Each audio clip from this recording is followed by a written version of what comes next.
ॐ नमस्तेऽस्तु भगवन् विश्वेश्वराय महादेवाय. சிவாய நம. மகத் அகங்காரம் நல்லா சொல்லப்படுற தத்துவங்களோட விசேஷமானது பிரகிருதி, அதாவது இயற்கை. அந்த பிரகிருதிக்கு புருஷராக இருக்கிறவர் பரமேஸ்வரர். வேதம் பரமேஸ்வரரை ஸ்வர ரூபமாக இருக்கிறதா சொல்லும். வேதம் மூலமாக நாம தெரிஞ்சுக்கிற பரமேஸ்வரர் வேதாந்தத்திலையும் இருக்கிறார். அந்த பரமேஸ்வரர் பிரகிருதியில் மறைஞ்சு இருக்கார், அதை அனுபவிச்சுட்டும் இருக்கார். அந்த பிரகிருதி புருஷன்கிட்ட இருந்து தான் எல்லாமே தோன்றுச்சு. பிரகிருதியோட குணங்கள் சாத்வீகம், ராஜசம், தாமசம். பிரகிருதி தான் மாயை. மாயையை அடக்கக்கூடியவர் மகேஸ்வரர், மாயையை அழிக்கக்கூடியவர் மகேஸ்வரர். ருத்ரம்ங்கிற வார்த்தையில் இருக்க ருத்துக்கு துக்கம்னு அர்த்தம். துக்கத்தை போக்குறதுனால ருத்ரர். ருத்துங்கிற வார்த்தைக்கு சப்தம்னு ஒரு அர்த்தம். இது நாத பிரம்மத்தை குறிக்கும். எல்லா படைப்புகளும் நாதத்திலிருந்து உண்டானதுனால இது நாத பிரம்மம். ஓம்காரத்தை நாத பிரம்மம்னு சொல்லுவோம். சம்ஹாரம் செய்கிறப்போ பிரஜைகளை துக்கத்தில் ஆழ்த்துறதாலையும் ருத்ரர். சிவ தத்துவத்தில் ஆரம்பிச்சு பிருத்வி தத்துவம் வர வியாபிச்சு இருக்கிறதால விஷ்ணு. ஜகத்துக்கெல்லாம் பிதுர் பூதரா இருக்கிறதால பிதாமகனார். வைத்தியருங்கிற பேர் உண்டாச்சு.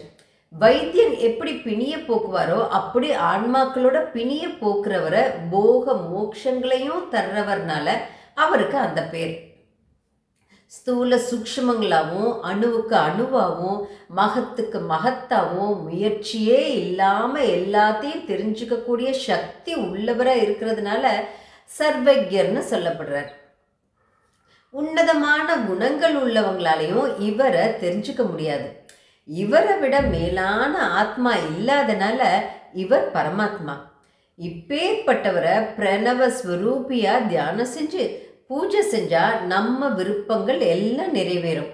பிரணவத்தால் அர்ச்சனை செஞ்சு பஞ்சாட்சர ஸ்வரூபியாவும் நாத பிரம்மமாவும் வியாபிச்சிருக்க தேவிய இடது நாசி வழிய வெளியே விட்டு வலது நாசி வழிய சிவானந்தத்தை உட்கொண்டு அனுபவிச்சு வெளியே விடணும். ஆரம்பத்தில் பூஜை செஞ்ச மாதிரியே சர்வாபரண தேவதைகளையும் முறைப்படி உத்வாசனம் செஞ்சு, அதாவது வழி அனுப்பி வித்யா பூஜை, குரு பூஜை செஞ்சு சங்குலையும் அர்க்கிய பாத்திரத்துலையும் மிஞ்சி இருக்கிற தண்ணியை தலையில் தெளிச்சுட்டு அந்த பாத்திரங்களை கண்களில் ஒத்தி தூய்மையான பொருட்களை சண்டேஸ்வரருக்கு சமர்ப்பித்து பிராணாயாமம் செஞ்சு சதாசிவ மூர்த்தியை தியானம் பண்ணணும். தேவி முதல்ல சொன்ன மண்டலத்தை கைலாய பிரஸ்தனம்னு சொல்லுவாங்க. இது சிவ தத்துவம் உணர்ந்தவங்களுக்கு உபதேசிக்கணும். இது வேதாந்தங்களோட சாரம், இது ரகசியம். இதை நிர்மாணிச்சு இப்ப சொன்ன மாதிரி தினம் அர்ச்சனை செய்யணும். அப்படி தினம் செய்ய சக்தி இல்லைன்னா 15 நாளுக்கு ஒரு தடவையாவது செய்யணும். இல்லைன்னா மாதம் ஒரு தடவையாவது, இல்லைன்னா சாதுர்மாசிய பௌர்ணமியிலையோ வருஷத்துக்கு ஒரு தடவையோ செய்யணும். இந்த பூஜையில் இருக்க இன்னொரு சிறப்பை சொல்கிறேன்.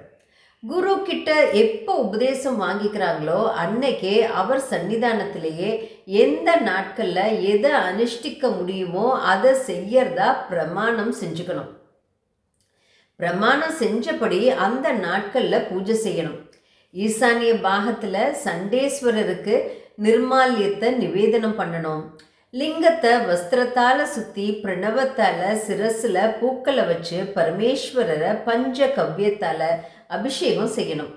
பஞ்சாமிர்தத்தாலையும் நறுமண புண்ணிய தீர்த்தத்தாலையும் பாவமானம், ருத்ரம், நமகம், சமகம், லிங்க சுத்தம், அதர்வண சுத்தம், ரிக்வேத மந்திரங்களாலையும் சாம வேதத்தில் இருக்க சாமகானத்தாலையும் பஞ்சபிரம்ம மந்திரத்தாலையும் பஞ்சாட்சரத்தையும் சிவநாமங்களையும் ஜெபிச்சு அபிஷேகம் செஞ்சு லிங்கத்தை தூய்மையான துணியால் தொடச்சி பீடத்தில் வைக்கணும். அப்புறம் சூரிய பூஜை செஞ்சு ஆதார சக்தியையும் அனந்தனையும் அந்த பீடத்துக்கு கீழே ஆவாகனம் செஞ்சு பூஜை பண்ணி அதுக்கு மேலே சிம்மாசனம் அமைச்சு மேலே லிங்கத்தில் உன்னையும் எண்ணெயும் ஆவாகனம் செஞ்சு பூஜை செய்யணும். சுந்தரி, இந்த பூஜை முறை ரொம்ப ரகசியமானது. இதை உனக்கு விளக்கமாக சொன்னேன். இது பாதுகாக்கப்பட வேண்டியது. பக்தி இல்லாதவங்களுக்கு உபதேசிக்க கூடாது.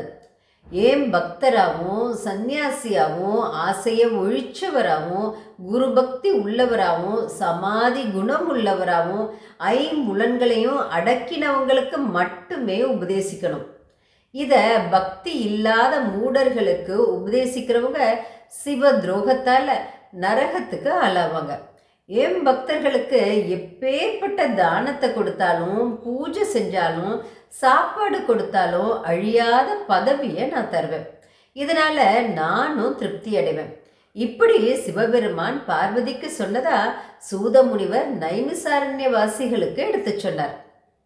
முனிவர்களே, இது எல்லாத்தையும் கேட்ட உமையம்மை பரமசிவன் திருவடிகளை கும்பிட்டு தன்னுடைய எல்லையில்லாத சந்தோஷத்தை அறிவிச்சாங்க. இது ரொம்ப ரகசியமானது. இதை சிவஞானம் இருக்கவங்க தான் தெரிஞ்சுக்கணும். இதனால மனோவியாதியும் போகும், சிவஞானமும் உண்டாகும். இப்படி பரம சாதுவும் மகா தபஸ்வியுமான வியாசர் முனிவர்களுக்கு உபதேசிச்சுட்டு அவங்களோட உபச்சாரங்களையும் ஏற்றுக்கிட்டு கைலைக்கு போனார். அந்த முனிவர்களும் சிவானுபவத்தை அனுபவிச்சாங்க.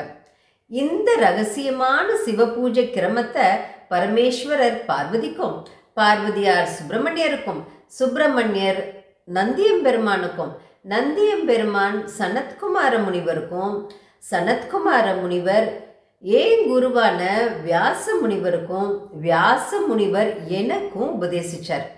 எனக்கு தெரிஞ்ச அளவுக்கு உங்களுக்கு உபதேசிச்சேன். நீங்க உங்ககிட்ட பக்தி உள்ளவங்களுக்கு உபதேசிங்க.